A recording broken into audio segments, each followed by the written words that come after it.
Il contesto nazionale e anche veneto è preoccupante, c'è una costante presenza di nuovi casi anche in Polesine, anche se in numero inferiore rispetto alla media delle altre province, confermandosi la situazione che in Polesine presenta una casistica inferiore non solo per fortuna, ma anche per il frutto del lavoro sul territorio.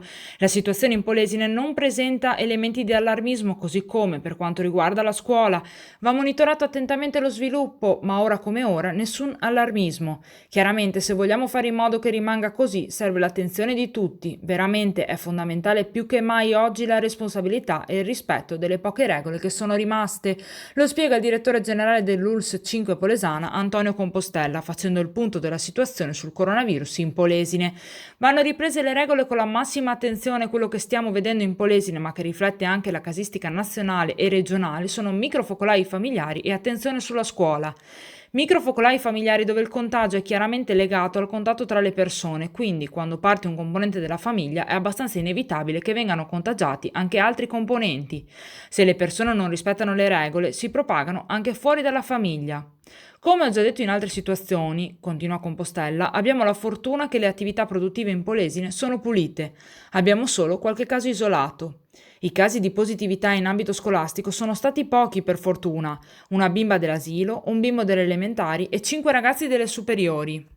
Si tratta di contagi nati per lo più in ambito familiare perché contatti stretti, però hanno anche frequentato la scuola, alcuni di questi.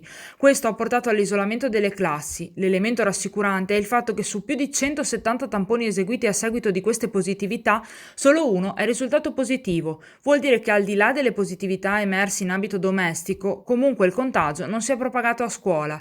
Ecco perché, ripeto, è fondamentale per chi va a scuola la responsabilità individuale e il rispetto delle norme. L'augurio è che la scuola possa continuare nella massima sicurezza possibile, continua Compostella. Un problema invece ben presente a scuola all'alberghiero di Adria è rappresentato dal fatto che l'isolamento del personale docente coinvolto con le classi è particolarmente numeroso, che sta ponendo dei problemi di continuità per le lezioni, spiega ancora Compostella.